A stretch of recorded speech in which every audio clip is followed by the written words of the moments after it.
Okay, so let's understand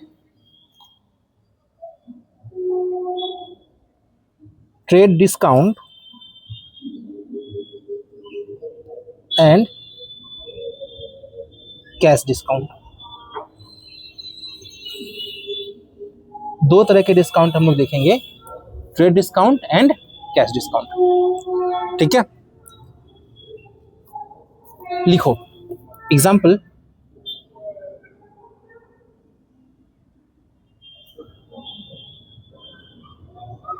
goods sold to Ram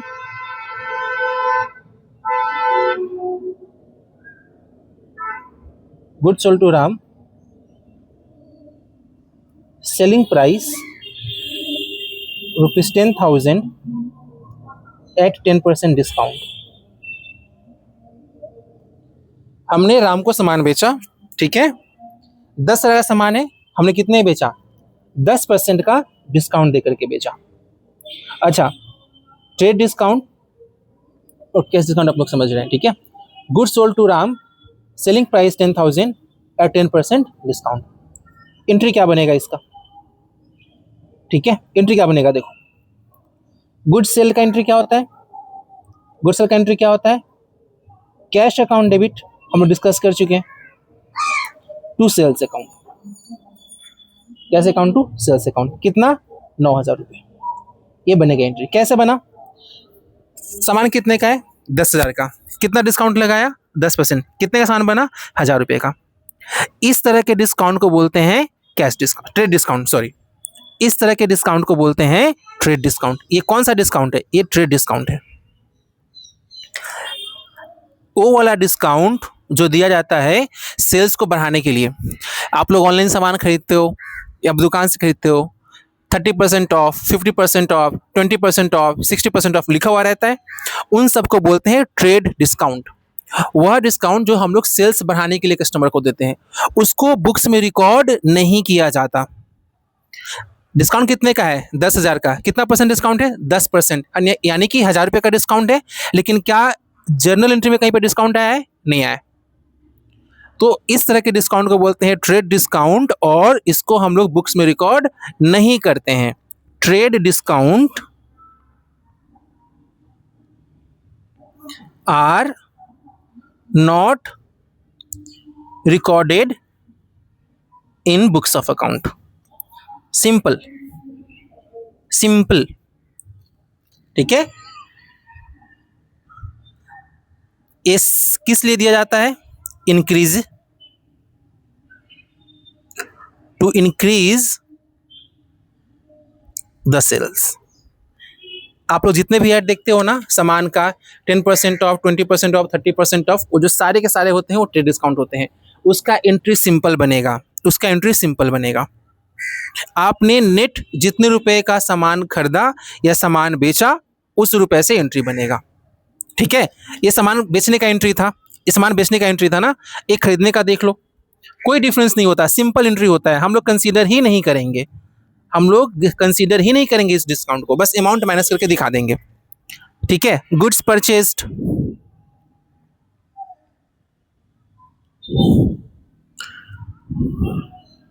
from Ram,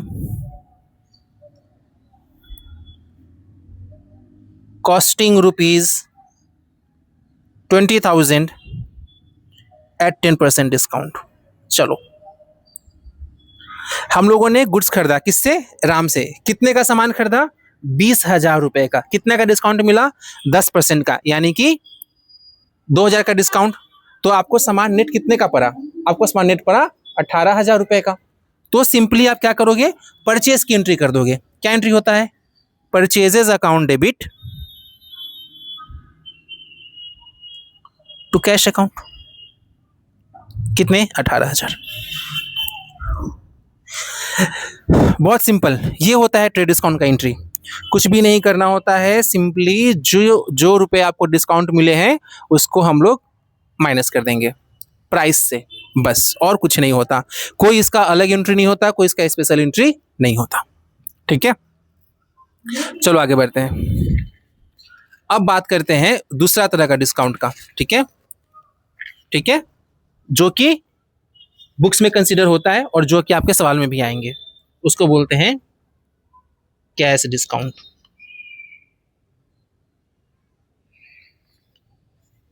समझना, example के through समझाते हैं, समझना, एग्जाम्पल भी समझ में आ जाएगा और इसका एंट्री भी समझ में आ जाएगा, ठीक है। देखो,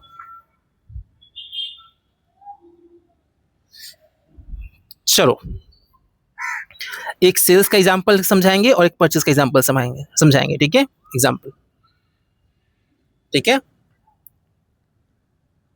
गुड्स सोल्ड टू रवि ₹50,000, ठीक है। और इन क्रेडिट, मान के चलना, इन जो कैश डिस्काउंट जो सवाल आपको देंगे ना एग्जाम में जो आएगा या फिर जो बुक में भी होगा, और सब में ना क्रेडिट ही होगा, मतलब या तो सेल्स क्रेडिट पर होगा या तो परचेज क्रेडिट पर होगा, ठीक है।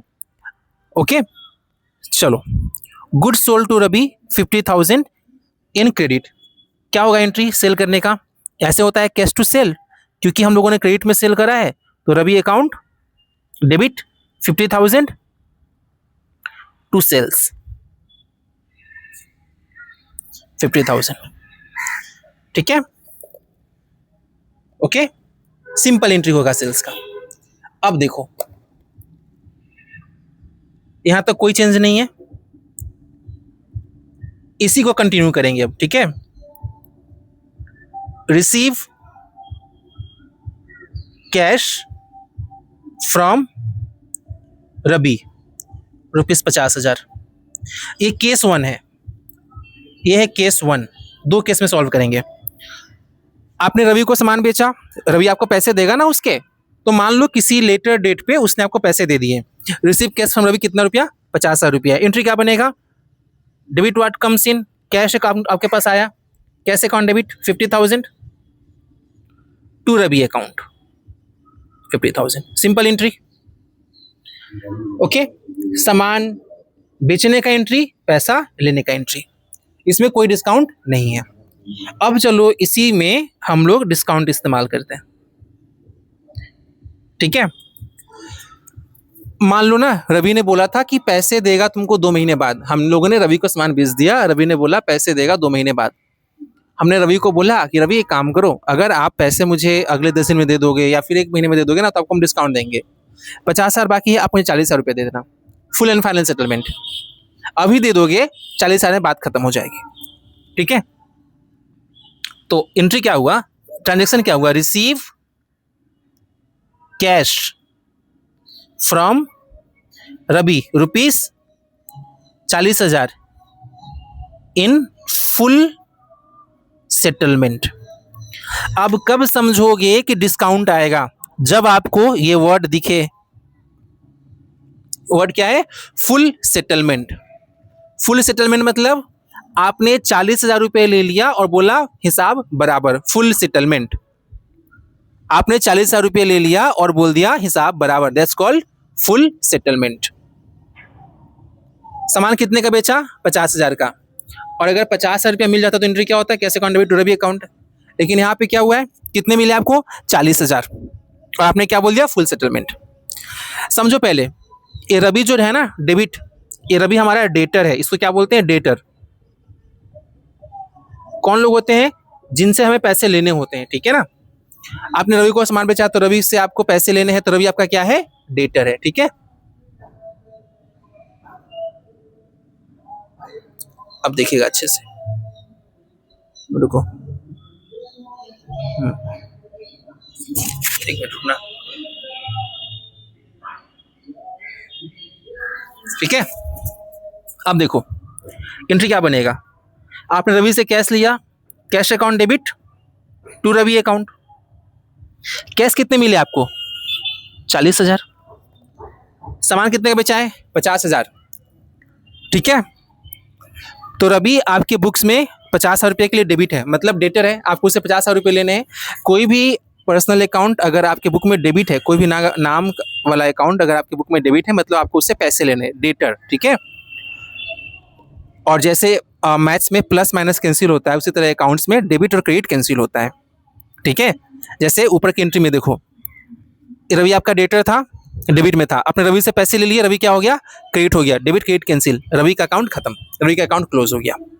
ठीक है, तो अकाउंट क्लोज करने के लिए आपने जितना से डेबिट करा है उतना से आपको क्रेडिट करना पड़ेगा, तब अकाउंट क्लोज होता है, वरना अकाउंट क्लोज नहीं होता है।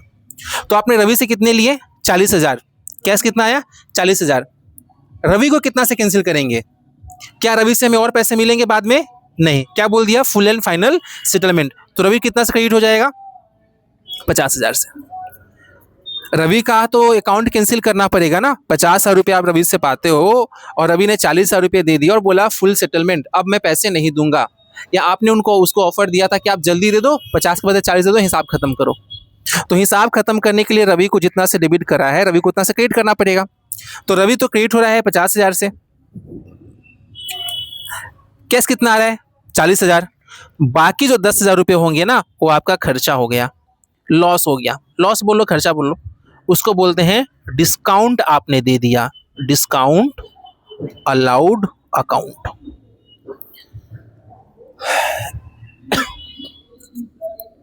अब क्या बोलोगे, डिस्काउंट अलाउड अकाउंट, ये होगा एंट्री। ऊपर देखो, कैश टू रवि 50,000 50,000, यहाँ पे क्या हुआ है, कैश टू रवि 40,000, लेकिन रवि कितना से कैंसिल हो रहा है, 50,000 से, बाकी 10 क्या हो गया आपका, डिस्काउंट अलाउड। समझ में आया, चलो एक और करते हैं, एक और करते हैं।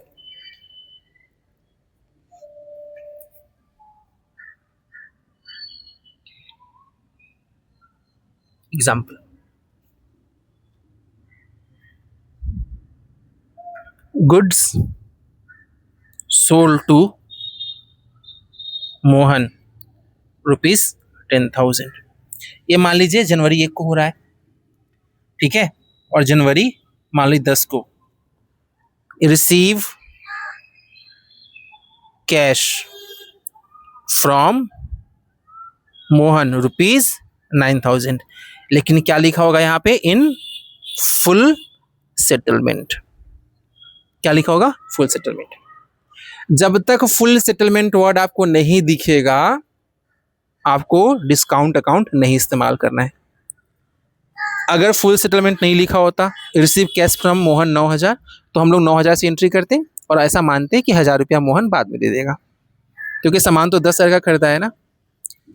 आपने सामान जो मोहन को बेचा है 10,000 का बेचा है, तो अगर रवि अभी 9,000 रुपया देगा तो आप मान के चलोगे वो 1,000 रुपया बाद में आपको दे देगा। लेकिन अगर सवाल में बोल दिया फुल सेटलमेंट, मतलब अब आपको कोई पैसा नहीं मिलने वाला, जो था मिल गया, हिसाब बराबर करो। सबसे पहले good sold to Mohan ₹10,000, entry क्या बनेगा, क्योंकि मोहन से पैसे यहाँ पे मिल रहे हैं तो ये क्रेडिट में माना जाएगा। Mohan account debit to sales 10,000। ठीक है, यहाँ पे क्या बनेगा entry, debit what comes in, cash मिला कितना, 9,000, लेकिन मोहन को आप कितना से क्रेडिट करोगे, मोहन को आप कितना से क्रेडिट करोगे, 10,000 से, 10,000 से क्रेडिट करोगे यहाँ पे, क्योंकि आपको मोहन से और पैसे नहीं मिल रहे हैं। बाकी जो 1,000 रुपया होगा उसको आप क्या बोलोगे, डिस्काउंट अलाउड अकाउंट डेबिट 1,000 रुपये। ठीक है, clear, this is how you treat discount allowed. आगे देखते हैं,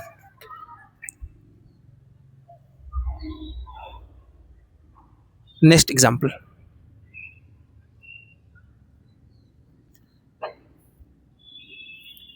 परचेज्ड गुड्स फ्रॉम